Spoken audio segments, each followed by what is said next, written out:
Welcome back to the channel. It has been a while, but today we are back, and we are back with a bang. We are going to be ranking the 20 greatest moments in NBA history. Starting off at number 20, actually. Before we get to number 20, for the record, this is best moments, not best plays. The difference being that a moment is a culmination of story, stakes, context, and emotion. What it meant, how it felt, what it changed. It's not just about what happened on the court. It's about the context behind what happened on the court. And the second thing is, I'm 22 years old, and this is meant to be a subjective list. I don't want any old heads coming at me in the comments because I didn't include Larry Bird or Magic Johnson or any of these players that I didn't grow up watching. There are a few exceptions to this. I think I included one Michael Jordan moment, but most of these moments are plays that I've witnessed and that I've been able to conceptualize and wrap my head around the magnitude of what's happened. So without further ado, at number 20, we have Stephen Curry splits 3 Clippers defenders back in 2015 and hits a ridiculous fadeaway 3. This is, anyone else attempts this shot in 2015, they're probably getting benched or they're getting cut from the roster. This is the epitome of Stephen Curry. If I had to show my kids one play from Stephen Curry's prime, I'll probably show them this play. Baron Davis. Curry splits the defense behind the back. Fires a 3. Oh, he puts it in! What a spectacular move! And it's the largest lead of the game.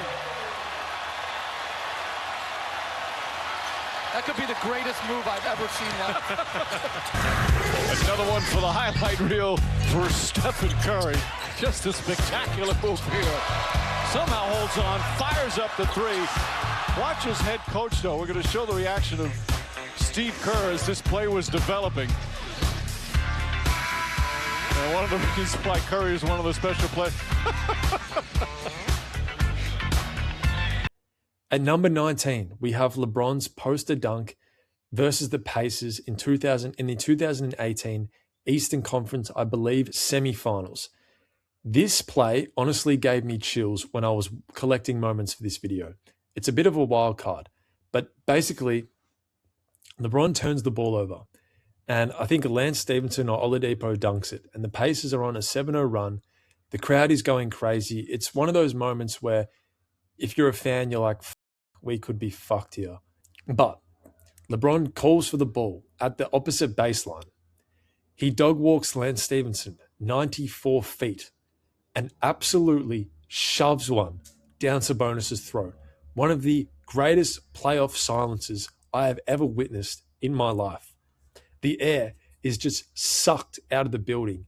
You can almost hear the crowd realize in an instant that there is zero chance that they are winning this series. That's what it sounded like when LeBron dunked this ball. On James, stolen by Oladipo. Stevenson back to Oladipo.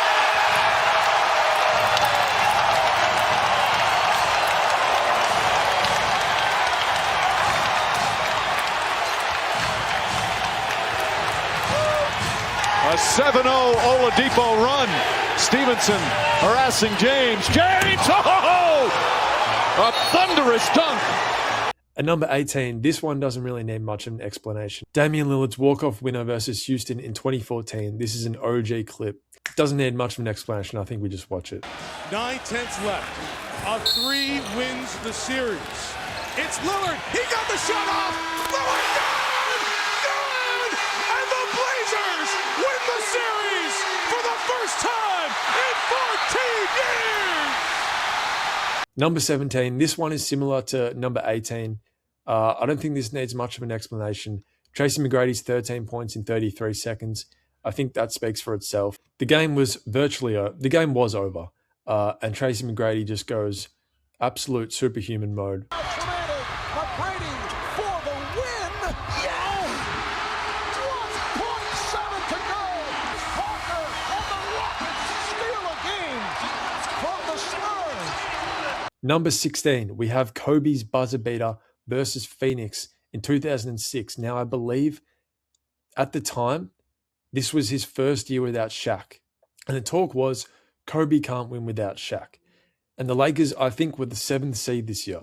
And they were playing the Phoenix Suns, who were the second seed. And this was to go up 3-1 in the series for a pretty big upset. And to make this moment even better, Mike Breen has a historic call, his iconic bang, and Kobe has an iconic celebration. Let's check it out. A 1-point game. Walton can tip it. Bryant with the save. Oh, you got to get a shot here. Final seconds. Bryant for the win. Bang!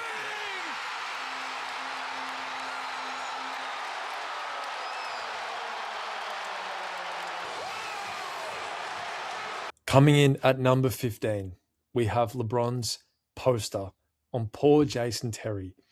This moment has, even as a bit of a LeBron hater, I'm not going to lie, I'm a bit of a Bron hater.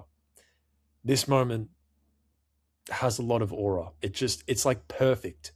The setup, the pass, everything about this moment is just perfect. This moment probably should be higher, if I'm being totally honest, but probably should be higher. Anyway.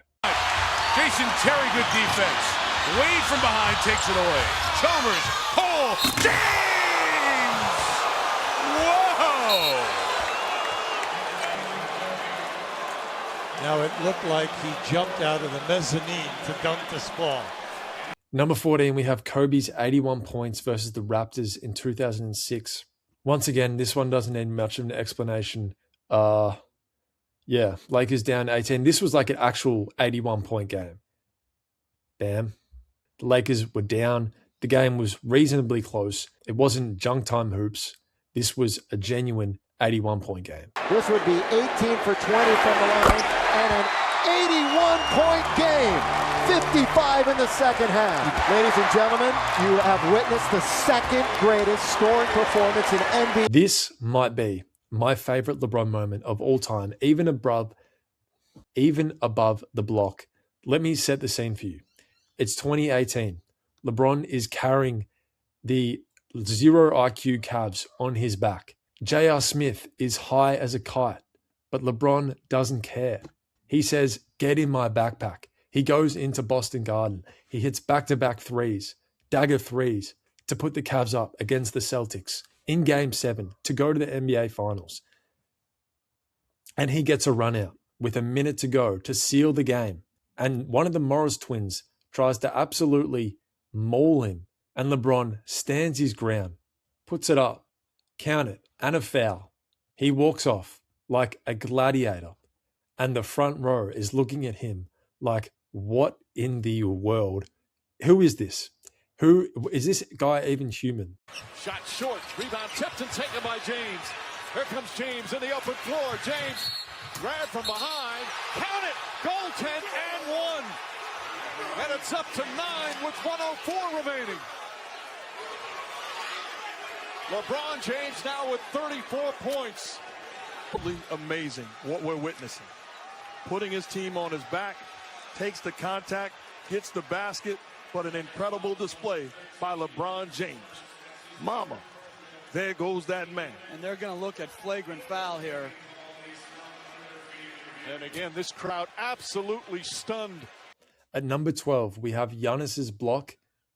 Well, I really just wanted to give Giannis some credit for his 2021 NBA Finals performance. I feel like this doesn't get talked about enough. This isn't really one moment, but Giannis deserves his props. For years, the talk about this man was that he couldn't hack it in the finals. He was a regular season merchant, run and dunk merchant. Giannis's performance in these finals was one of the best we've ever seen. The highlights of which were 2 clutch plays. First, the block against Ayton, and then the dunk against Chris Paul, who, by the way, tries to low-key end Giannis's career on the dunk attempt, and then backs it up after this game with 50 points in a closeout Game 6 in Milwaukee to give them their first title in 50 years. So Giannis in the 2021 NBA Finals is number 12. Booker the drive, gets inside, leans in, knocked away and stolen by Holiday. Phoenix has to foul, and a pinnacle ball throws it down. And a foul. Number 11, we have Tyrese Halliburton and the Pacers 2025 playoff run.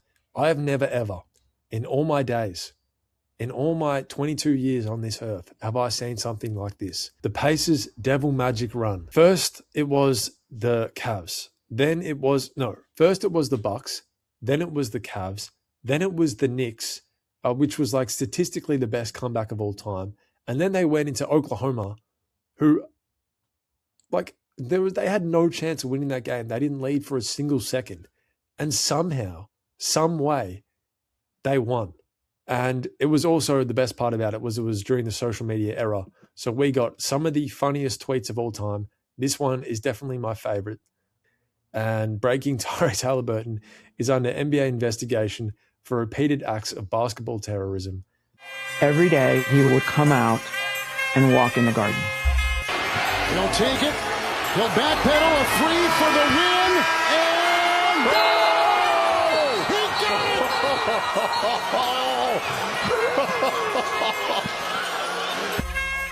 Every day. Again, Halliburton looking. Halliburton We called him the Pacer. pulls up, jump shot. It's good! It's good! With 3/10 of a second remaining.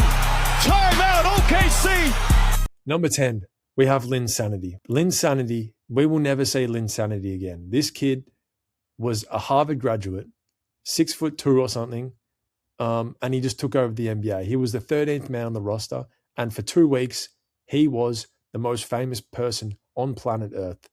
He was so popular that he had opposition fans cheering for him. The crowd on its feet here at the Air Canada Center.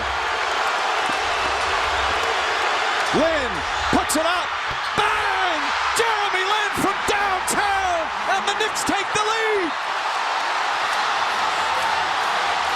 Amazing here at the Air Canada Center.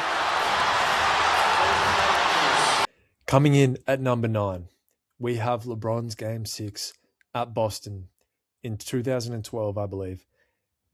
People like to gaslight other people these days by saying, this player's legacy is on the line this game. This is a legacy game. This was the OG legacy game. If LeBron loses this game, he doesn't win a single title in Miami. I have no idea what happens to LeBron if he loses this game. Does he even win a title? Does he ever come back from this? Does he ever come back from back-to-back humiliations? Jason Terry and the Mavs, and then losing to Boston. Back-to-back years. That would have been catastrophic for LeBron's legacy. But he came into Boston Garden, and it was almost like he let go of all emotion. He let go of fear. He let go of everything. And he just became pure consciousness on the basketball court. I think he missed 1 or 2 shots for the entire first half. It's one of the best performances we've ever seen. LeBron James took his talents to Boston Thursday. But was it enough to force a Game 7 in Miami Saturday? You're not beating Boston in Boston on Thursday. Now, I can't see it. Is this the end of the Big Three? This could be it. We broke LeBron In Game 5. So get your ass out of here with that, all right? Nothing? Man, listen, let me say something to you. The C's, we didn't give a fuck about LeBron. We didn't fear LeBron, and we didn't think that he can beat all 5 of us. Now, it's not hyperbole to say the immediate future of the Miami Heat franchise was riding on the outcome of Game 6. And whenever there are stakes like that for the Heat, that means most of the responsibility falls on LeBron James. He's only shooting 29% from downtown. James blows past Pearson, throws it down. Series long. Having to guard LeBron James. James with the jump shot is good. Difficult shot from James. Gets it to go. Beatrice on James. James spins, trying to draw some contact. Sure, Doc Rivers doesn't want him to hesitate. 18 points, and we still have just under 9 to play in the second. James tries again and puts it in again. 9 for 10 from the field. Right now, unstoppable, and some of these are tough shots. James again. Bosh down low against Ray Allen. Turns, little jump hook, won't go. James comes flying in and throws it down. Number 8, we have Klay Thompson's 37 points in a single quarter. Without a doubt, the greatest heat check of all time. 37 points in 9 minutes. I'm going to say that again. 37 points in 9 minutes. He didn't miss a single shot for the entire quarter. Oracle Arena cannot believe what they're seeing. We have to give this moment the respect it deserves. Curry's going to find him. Klay 3. Yes, sir! Oh, man! driving again. Good! Oh, you're kidding me! He's got it. His three. Good! Have you ever seen anything like it? Number 7, we have LeBron's post-game interview in Game 7 after the 2016 NBA Finals. This speech is genuine poetry. Sometimes I just find myself reciting the speech when I'm just in the car or something. That's how good it is. I just start saying it to myself. I'm not sure if LeBron was practicing this speech in the mirror the night before, but this came out absolutely perfectly. He didn't mince a single word, and he delivers the iconic Cleveland line. I gave everything that I had. I poured my heart, my blood, my sweat, my tears to this game, and against all odds, I don't know why we want to take the hardest road. I don't know why the man above gives me the hardest road, but it's nothing the man above don't put you in situations that you can't handle. And I just kept that same positive attitude, like, instead of saying, why me, they're saying this is what he want me to do. And Cleveland, this is for you. Oh! At number 6, we have my GOAT, Stephen Curry's Game 4 at Boston in 2022. Stephen Curry can't play defense. Stephen Curry doesn't have a Finals MVP. Stephen Curry is a playoff choker. He doesn't have what it takes to lead a team to an NBA championship. The Warriors, they're done. Without KD, they are toast. That's what they were saying about my GOAT for 4 years. And this game was the absolute epitome of that narrative, of that rhetoric. He went in to Boston, to TD Garden, and he was down. The Warriors were down in this game. He had a bum ankle. Klay Thompson was selling. Draymond Green was selling. He was putting up bricks. He was putting up straight bricks. And Steph Curry said, don't worry, I've got us. I will not let us lose this game. We are not going back to the Bay with a loss. Get in my backpack. That's what he said. And he delivered one of the greatest performances you will ever see. Inspirational stuff. So Game 4, Steph was probably the best performance you ever seen. Yeah, for sure. He said some wild shit to y'all. Yeah, he said some wild shit. Everybody else was paying attention to the court, but it was me, Malik Fitz, Nick Stauskas, and maybe Peyton heard it. So we sitting there, and he looked. He just like, enjoy y'all last win. Drop the mic. The elite defender off the bench. Curry steps back, three-pointer, got it. Curry, another long-distance shot. It's good. Wiggins looking to post up Tatum. Curry launches a three. It's good. Curry, it's good. Steph Curry from downtown. Curry again. Oh, Steph Curry from way downtown. He's furious. There was contact there. Curry to Peyton. Peyton had all the time in the world. Curry, three-pointer, puts it in. Curry now has Williams on him, looking to unload it. Flips it up, shot is good. Curry to Green. Back to Curry, step back, three-pointer, bang! Steph Curry drills the three. That's a 6-point Warriors lead. Timeout Boston. Don't roll your eyes. I know all you Bron fans just rolled your eyes. Do I think Michael Jordan was poisoned intentionally? No. I think Michael Jordan probably stayed up late playing cards with his buddies, smoking cigars, and he ordered a late night pizza. And that is a combination to get sick. No sleep, a dodgy late night pizza, smoking, and staying up late. As a professional athlete who's pushing your body to exhaustion day after day, that is a recipe for disaster. Do I think someone intentionally poisoned Michael Jordan? No. But the reality was he was sick. And he went out there and he just gave everything he had. And not only did he give everything he had, he absolutely willed his team to victory. He was the difference in this game. The Bulls were down in this game, consistently down. And he brought them back, shot after shot after shot, not to mention a three-pointer for the win with 30 seconds to go. This is just pure heart, pure guts. 11 points off the bench. deflection. Jordan fires for yes. Just did it with 2 on the shot clock. 3-point Jazz lead. Bulls have missed their last 6 shots. Jordan, yes. It looks like he's a boxer just hanging on along the ropes. 40 seconds remaining. The game tied at 85.